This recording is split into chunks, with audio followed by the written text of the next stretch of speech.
Hello everyone, GenmaTheSamurai here. So I'm here today for a sort of update video. You guys are probably noticing that I'm doing this with a different background than I normally do. I haven't actually done this since my reviews, talking up against the bookshelf.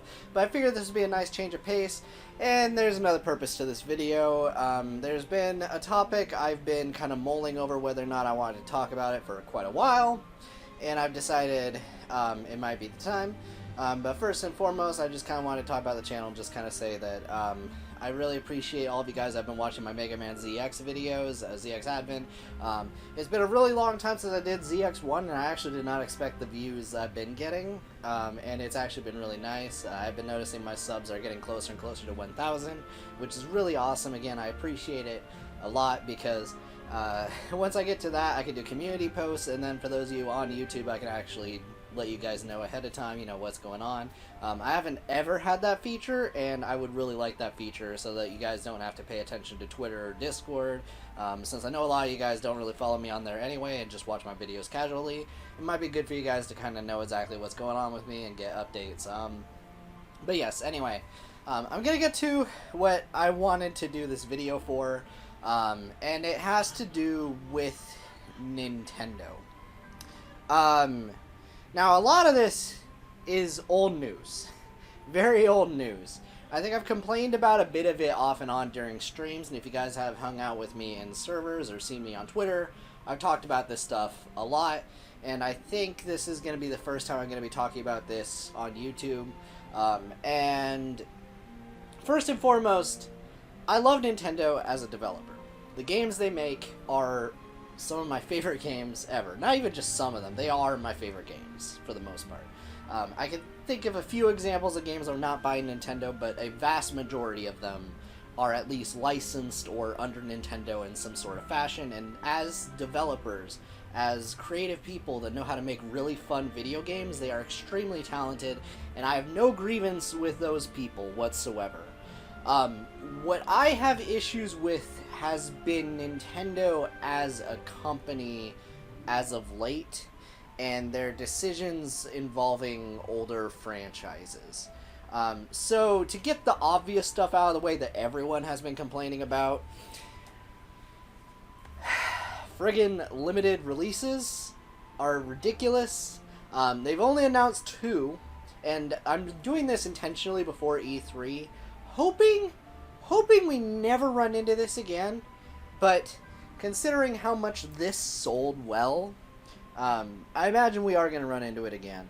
On top of that, also, as you guys know, I'm a huge fan of Fire Emblem. I have this whole shelf here, all these amiibos and everything, which, that's a whole other thing. But yes, I have all these amiibos and games and all of that. I'm a huge fan of Fire Emblem, and I bought Shadow Dragon. But I did not feel good about it. Same with this, because of the fact that they made it so that you had to buy it before March. And for those of you who don't know about the Fire Emblem one, because you guys might be less informed on that one, basically this is the deal. Super Mario 3D All-Stars, this collection here, this is the more informed one. Basically it includes Super Mario 64, Super Mario Sunshine, Super Mario Galaxy, and they basically just released it, and they were saying hey guys, you need to get it before March 31st or whatever, because we're going to remove it from the stores, physically and digitally. And so everyone just bought that crud immediately. And then around December, they announced that they were actually doing an official translation of the very first Fire Emblem, which sounded really cool, until I saw at the end that they gave it the exact same expiration date, which confuses me a lot. I really don't know what they're planning. I hope they're going some good direction with this, but overall, it does not remove how scummy this is, and I do have serious grievances. If I found out, for example, that they essentially did a Switch version of Metroid Prime Trilogy over here, and they also made it so you had to buy it within a few months of it, I would throw a fit. A huge frickin' fit. Because this game is one of my favorite games ever. And so, I'm just going to get louder. But here's the thing, I'm going to have to buy it anyway, right? Because they have this ultimatum. It's I could not buy it, but here's the problem, right? It works. clearly, at least going off this sold really well, so Nintendo's getting away with this stuff. And I mean, even if I make this video, you guys are still going to buy it anyway, because you don't want to have to buy it from scalpers later. And it's ridiculous. It is 100% ridiculous. I absolutely hate it. And even putting aside stuff like that, the way they've been handling old games in general on the Nintendo Switch have been a train wreck. An absolute, unadulterated train wreck. I'm just saying it right now, because when it first came out, and they did a Nintendo Online, and they announced they weren't doing Virtual Console, I was like, okay, sure.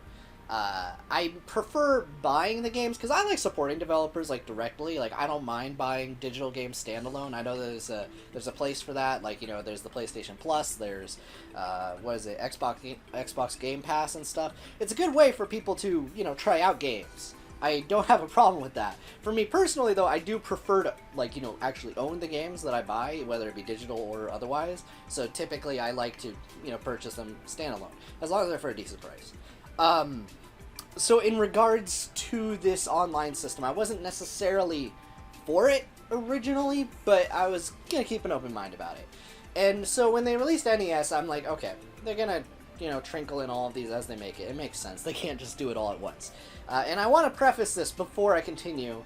The Wii U gets a lot of flack, at least for its library of, like, games, you know, that were exclusive for it. Like, for example, over here, this is pretty much most of my Wii U library right here. It's like 1, 2, 3, 4, 5, 6, 7 games. One of which on here is basically an old game. Twilight Princess HD. I do have Wind Waker HD as well, but I got that one digitally. But that is aside the point. It's a very small library of new games. But one area where I thought the Wii U was awesome was Virtual Console. The Wii U did pretty much everything but GameCube and 3DS. Which the 3DS was new at the time, so of course. But in regards to, like, everything else, that's insane. That's really good. Right? Like, that's really good support. In fact, technically, the Wii U could do GameCube, if you found the way to do it. I won't really say. But, like, it could. And you could do everything leading up to then. With the Switch, I understand because it's handheld, it couldn't do backwards compatibility. That is not my issue with it. My issue with it is that it has pretty much done the absolute bare minimum for... Not even the bare minimum. I say it's below the minimum, at least for my standards, for older video games. Because I feel Sony is doing it way better. Not to say, like, I use my PlayStation a lot, but, like, you can get tons of old games on the PlayStation Store fairly easily, very accessible. But in regards to Nintendo's library, it's just NES and Super Nintendo. I love this thing. But this thing has been out for 4 years. 4 years. This thing has almost been out as long as the Wii U was out. Like, period. And it only has NES and Super Nintendo. Now, I realize the library is smaller. And that's also partly because a lot of those games are in their own collections now. So, like, you have the Mega Man Legacy collections and Mega Man X and, you know, yeah, just the Mega Man Legacy collections. There's a Mana collection, there's a Saga collection. So, there's a lot of that going on. And heck, there's even, like, the Sega Mega Drive stuff. So I understand, like, the library being smaller, it's fine. But my standard is that this is replacing the Virtual Console, and it is inferior, in my opinion, in pretty much every way. Aside from the fact that you have to buy each one individually, it is inferior. And even then, a lot of these games, I'd be okay with buying again. Link to the Past, I'd buy it again. Super Metroid, I'd buy it again.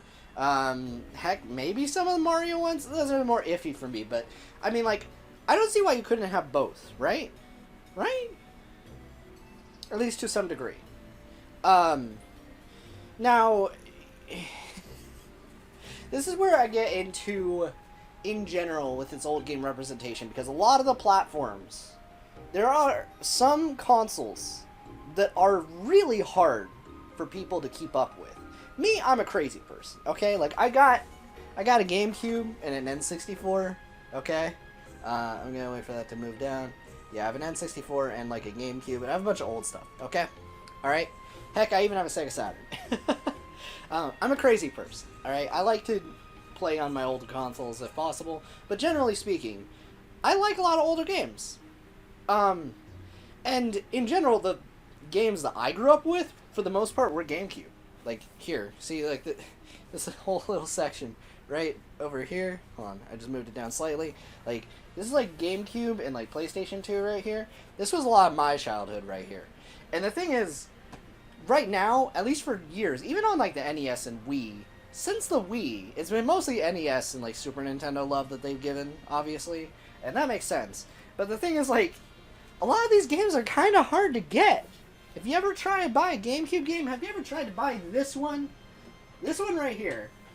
Alright? I love this game. This is my favorite Fire Emblem game. I'm going to turn this up. Okay. Hold on. This is my favorite Fire Emblem game, Path of Radiance. Do you know how hard it is to recommend this to people? At least without having to point towards other methods? Very hard, because you have to buy this thing for like $600. $600. That's not a small amount of money. This thing, they could just re-release it. Sure, I would have preferred like a remaster. This game does have problems, and people pointed it out. But just a simple re-release would be better than what we got right now. Because it's just, buy it for $600, guys. I don't understand this. And the thing is, they're losing out on money. 3 Houses is huge. They could earn a ton of money from Fire Emblem, but they're just not doing it because they're not doing GameCube. Except for, like, it's Mario Sunshine. Oh, wait, Mario Sunshine is in a collection that you had to buy within a limited window. Okay. Alright. So, this is where we get into the next tier of issues that I have with Nintendo, which is older franchises that really had no reason to die. Now, here's the thing. Some of these I understand. They may not have sold extremely well, but when you look at companies like Falcom, which are... Alright, I'm skipping ahead a little bit, but anyway, you have fans of F-Zero, for example, that have gone without a game for forever. You have fans of Metroid, which Metroid is not a small IP from Nintendo, believe it or not. It is one of the bigger IPs, for sure. But they are not really talking about it. Now, there is Prime 4, and they are putting a lot of care into that, and I respect that. I have no issue with that. My issue is the fact that within all of these years, we haven't gotten, like, another 2D Metroid, and also, for years, putting that aside, after Other M, they just, like, put it on the back burner from, like, one game that got kind of a bad reception, and why? I don't understand. And it feels kind of embarrassing, too, because, what is it? Like, Samus Returns. Let me get that game. Name of this game, because I feel like it had a double meaning because it's a remake of Metroid 2, Return of Samus, and this is a really good game. I have issues with it as a remake, but as a game by itself, incredibly fun. The best combat, I may argue, in the entire Metroid series, at least in terms of, like, fun factor and, like, interesting boss fights and everything, really good game. And this released 4 years ago, and I don't know why we haven't got another 2D Metroid. It's Samus Returns. Samus should be back, right? Am I crazy? I don't know. At least this is like my own personal take. And look. I realize developers and things happen, and they have to put their money towards things in certain ways. Okay, like I can't like say I'm a company and that I know better. I know it may sound like it's different throughout the rest of this. Like, look, I know I'm just a random guy. Okay. All of this is just more to voice my own personal frustrations. But I do have to say that I do find myself disappointed in several things, and Metroid over here is one of those things where, like, I don't know why there aren't any new games. But to go back to F-Zero for a moment, that's been even rougher. Because the last game that got was, like, GX, I think, which I'm not an F-Zero guy, so I can't really speak for F-Zero fans and proper, because I've never been able to really get into the series, but I kind of have some interest after playing Fast Racing Neo, which I actually kind of had some fun with, but that is aside the point. I can't entirely speak for that, but a franchise that I can speak for, and it's been on my mind because I've been replaying it for a future video, I guess spoilers, at least one that I'm in the middle of planning. I've been replaying Golden Sun, And this is where this gets personal. So the rest of this video is going to be me talking about Golden Sun. And, yeah, see, here's my shirt. Here's going to be me telling you guys why this has been my hell. So, to a lot of you guys, I can admit, I'm very obsessive over this one particular franchise, to the degree that I've made this whole little shelf, partially because I think it just looks cool, but, I've recently gone out of my way. I've collected the Japanese copies of Golden Sun 1 and 2, and I've also just been putting it with my copies of Shining Force 3. Golden Sun 2 was my very first RPG, and I have never played an RPG like it really since. At least that wasn't a Golden Sun game. Of which case, there's only 3. But that is aside the point. Golden Sun 2 was a really cool and unique blend of like Zelda-esque puzzle solving and exploration, and Golden Sun 2 in particular, just like having this huge world that you can kind of explore, and not necessarily in a non-linear fashion. I mean, it is non-linear, but there is like a certain structure to it. And replaying that game has made me just kind of realize like why I love that game so much, and it really frustrates me because when I play other RPGs, I get very disappointed at how lackluster a lot of puzzles are. RPGs, I'm not scared to include them, but compared to these games, they don't really compare for the most part. And it frustrates me. It legitimately does. I'll be playing Symphonia, and then they'll have like a ring that does like an element thing, and I'll be like, oh, this is cool, right? And then you get other element things, it's like, oh, that's cool, right? But then it's like situational, and you use it for like the same thing in like a repetitive fashion over and over again. With these games, you have like a full arsenal of like powers that you can use in the field. That can be used for like any number of things, and it's super cool. And there aren't too many RPGs that do stuff like that, and it's really unfortunate. At least turn-based RPGs. Now, in regards to Nintendo and the way they've handled this franchise, it's just been an enigma. But I'll put it this way for now. They partnered with a company called Camelot, which essentially they used to be part of Sega creating the Shining Force series, so that is, you know, these games here. So they used to make the Shining Force series, and they were pretty much known for making RPGs. They made a golf game on the PlayStation, and then after, you know, having a fallout with Sega, they joined Nintendo. And Nintendo, when they took them in, were like, hey, you're really good at these sports things. How about you help us make these Mario sports games? And that is where it all kind of went downhill, in my opinion, for them. Now, if it weren't for that, we wouldn't have Golden Sun in the first place, and I do appreciate that. But I really gotta say that what I love Camelot for is not that. It is 100% not that. And I know they have their own fans. I'm not saying that you're in the wrong for liking them. On the contrary, that golf game looks really good. For me, though, what bothered me was more the fact that this is pretty much hard deconfirmed for me for like the 100th time that Camelot was not making another Golden Sun game. And it has been a repeated problem. Because when they made Golden Sun 1 and 2, they were these really good games. And they even kind of said in interviews that it would be like a prelude of stuff to come. And after that, the series just kind of went dark for like 7 years. And then, after 7 years, Reggie comes up on stage, and the man's like... And before we leave the RPG category, there's one more piece of important news. A legendary RPG name is on its way back to Nintendo Portables, a franchise that's been gone for quite a while. After going dark 6 years ago, 2010 will bring a new dawn with Golden Sun DS. It was like the super cool moment to me back then, because it's like I was like, it's coming back. It's so cool. So Dark Dawn came out, and it had a mixed reception. I feel it made a really good call at the time, which was that it wanted to try and be a little bit more standalone for newer people, since, you know, this would probably be appealing to mostly a newer crowd, since it was so long after the first two games.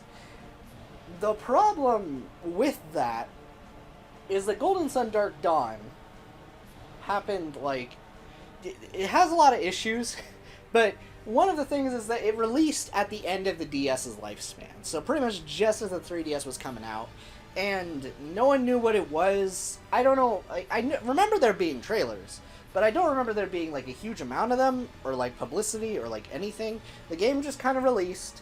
The Golden Sun fan base, which I think had a lot of rose-tinted glasses. The games do legitimately have problems, despite my gushing.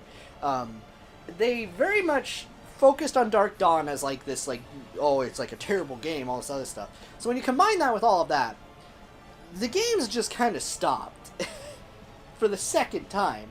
And the thing is that made it worse is that this game had, like, one of the craziest cliffhangers. Well, there's probably worse cliffhangers, but the point is, it was a pretty bad cliffhanger, and it has now been 11 years since that. So in total, we're up to, like, 18 years of waiting for this series? 18 years! That's, like, more than half of my life, by the way. And when I think about that, that really, really, really sucks. And I feel you guys probably understand that too. And these are perfectly good games, especially nowadays. I feel they would do really well. But Nintendo up and goes like, oh, Mario Tennis, Mario Golf. And I'm just over here like, okay, and look. Again, I don't have a problem with these games. My problem is that Camelot's making them.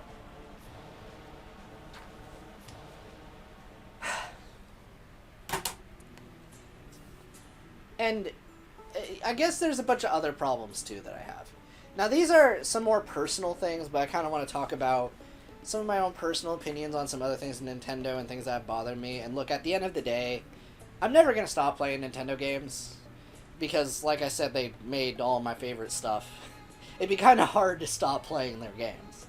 But I'm going to list off a few other things as well. In regards to the Smash Bros. Hype, I'm not in it anymore. At one point I was, like, leading up to Ultimate, that was really cool. But after Isaac got deconfirmed, and yeah, I know that's partly because I'm a big Golden Sun fan, I just kind of lost interest, at least personally, for the most part. And it especially hit me when Joker got revealed. And again, I'm glad that you guys got Joker, and people were super excited. And I'm incredibly happy for all of you guys. With every single one of these announcements, I know someone's been crazy happy. I think the only one that has probably irked me on any kind of a personal level might be Steve from Minecraft. But, like, even then, I can just kind of shrug it off like, whatever. Minecraft isn't my thing. Okay? And that's okay. Like, it's just my opinion at the end of the day. And if you guys enjoy it, don't let some dingus in a Golden Sun shirt tell you otherwise. But my thing is, what bothered me when I saw Joker was it communicated to me immediately anything could happen. Anything could happen. And once that hit me, the more I kind of realized the characters I want really aren't, like, relevant. Like, okay, what I mean by that is, like, okay, there are a handful of ones that would get me excited. Like, if Dante got announced, I'd be pretty happy about that, because I've actually played his games. I really like him. But, I don't know. A lot of these are just really popular characters, to a degree. But when they aren't, they're also, like, modern representation for Nintendo. Like in the case of that, the ARMS character. But the thing is with Isaac, going back to the Golden Sun thing, I need to dial this one back.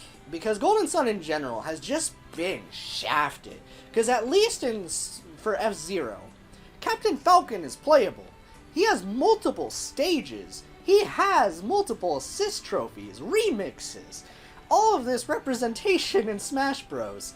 You may prefer a new game, but that's more than we got. Because what we got is Isaac as an assist trophy revealed in Brawl. I was kind of disappointed about that back then, but I was like, okay, sure, maybe the next one he'll become playable, because he's in this, right? And I thought that it was cool, and they gave him a remix, like one remix, and I was like, okay, this is pretty cool. And then Smash Bros. For Wii U came out. Let me grab that. So this one came out, and I was hoping that Isaac would be playable. And then when I played it, I realized, oh, they just removed him. Like his assist trophy was gone in this one. And they, to compensate, they put in, not a remix, not even a remix. They just kind of took the world map theme from Dark Dawn, and they put it in this game. Just wholesale. Not a remix. Just the DS sound font version. And that's what we got. Just the old remix and that one. That was all this one had for Golden Sun representation. And for the record, these games did not sell poor. It sold like over 1 million copies on the Game Boy Advance. The first one here? That's not a small amount of, like, sales. I don't understand it. But then coming back to Smash Bros. So then, you know, Ultimate comes out. And, you know, the entire Golden Sun fan base, it's kind of bizarre because I feel like after Smash for Wii U, the fan base just kind of revived itself. Because after Dark Dawn, it kind of entered a bit of a depressed limbo. A lot of people were very petty about Dark Dawn. And the community itself was just not, like, the most positive, and they were very bitter about Nintendo and Mario Sports and all that stuff. And then after the reveal, or non-reveal, for Smash 4, and when they did the poll, I feel like the community pulled itself together to try and let Nintendo know in a positive way. And I really do appreciate that, and they're continuing to do that to this day, and I'm really proud of you guys if you guys are watching this, okay? As someone who's been in this community before the modern version of it, I am so happy the way this has developed because it's significantly less toxic than the community used to be. And seeing all this love and passion for these games has been probably one of the only rays of sunshine in this whole situation. And in regards to the Grinch leak and everything, like, oh man, that hurt like crazy because we wanted it so bad, because Isaac being in Smash represented more than just, oh, it's a playable character from a game we like. It represented Nintendo not treating this like this didn't exist, because that's what it's felt like. Now, they had some spirits, and when I did that one spirit battle in Smash Ultimate, I kind of had, like, a moment where I kind of had a smile, and I was like, oh, that's like a cool nod. But looking back on it, it still doesn't feel right that that's the best I could get. That, like, playing these games since, like, 2003, more or less? That's about when I jumped on, 2003 or 4. It's after Dark, after Lost Age came out. All those years of playing that, and I'm rewarded with a fight against, like, Roy, and, like, all these other characters just recolored to look like the Golden Sun characters. And it's honestly terrible that that's all we're getting. Like, I would have even taken some music remixes. I don't know. This series is really good, and it really bothers me. I don't know. And it just legitimately feels like Nintendo just kind of ignores us and hopes, you know, like, if they don't acknowledge us, we'll go away. Which has proven to not really be true. The Golden Sun fan base is continuing to do projects. You know, they have the Golden Sundays multiple times a year where everyone just kind of tries to, you know, promote, like, hey, the series is good. And they've been doing nothing but try to get Nintendo's attention. It really is equatable to, like, a kid that has a dad that is off, like, doing his own thing and ignores them all the time, and the kid just wants the attention, and they just never get it, you know? That's what this whole thing feels to me. At least, like, in terms of the fan base. Now, for me personally, I am glad that I have gone out of my way to play Shining Force 3. I know some of you guys may not have understood why I did that entire playthrough, because Shining Force 3 is, like, a hyper niche video game. Even among the Golden Sun community, anytime I try and recommend someone to play it, they're just like, nah. But, like, I need to make this understood. These games mean so much to me that, like, playing this gave me that fix I've been needing for years. And I found a lot of my new favorites. Like, Shining the Holy Ark and Shining Force 3 are probably in my top 20 games I've ever played, in my opinion. Even if, you know, they're not really popular at all. They're, like, way less known than Golden Sun. I don't care. These are really good games, and they were made by Camelot. And... oh, God. So, anyway, all of this to say, Nintendo, okay? You've been doing a lot of stuff that has frustrated people. You need to release your older games more. Because, in general, they have their fan bases. And there are people that are not like people in their 30s that are willing to buy your games. And on top of that, there are franchises that I guarantee you would do incredibly well, like Golden Sun, and you are choosing to not invest in it because it doesn't earn you as much as Zelda. I recently became a fan of a series called Trails, basically Legend of Heroes Trails. You may know Trails of Cold Steel. I've been playing through the Sky games and more recently the Crossbell games, which are in between, and I just want to put this out here, at least. What bothers me, and this is, again, I don't want to tell Nintendo that, you know, I know better than them, but I do know one thing. This company, that their entire franchise, as far as I could tell from researching, has sold less than the first Golden Sun game. That's 10 games sold less than this one, and they've made 10 games. Really good 10 games. That's all I want to say. I don't know what's going on. I don't know Nintendo. They kept it very secretive, and it honestly hasn't helped things. I really hope you guys get something going for this, because we're just gonna get louder and louder. That's the reality of it. And for those of you who may be annoyed at me talking about it, hey, Nintendo won't promote it, so I will. That's the way I see it. So, thank you all so much for tuning into this video. This very ranty video. Hope you guys enjoyed. This was like 50% Nintendo, 50% Golden Sun and Camelot. I don't know if any of this convinced you guys to try out the games, but I absolutely recommend them. And in the case of, you know, future videos, I have a proper video, a scripted one planned for these eventually, but I'm, well, in the process of planning. So, look forward to that. I just need to get this off my chest, because I talked to a friend about it, and he kind of said that I needed to talk about this, and he thought it was a good idea, so here we are. So, shout-outs to you, and... yeah, I think that's about all I really have to say. Again, thank you guys so much for tuning in. Hope you guys enjoyed this video. And Nintendo, I really hope you knock it out of the park in E3 this year. Despite everything I've said, I just want the best from you guys. Legitimately. You guys are sort of my heroes in a lot of ways. Like, I would love to meet Aonuma in person. That'd be really cool. But that is aside the point. Again, thank you guys so much for tuning in. I'll see you later. Have a nice day, and take care. Bye.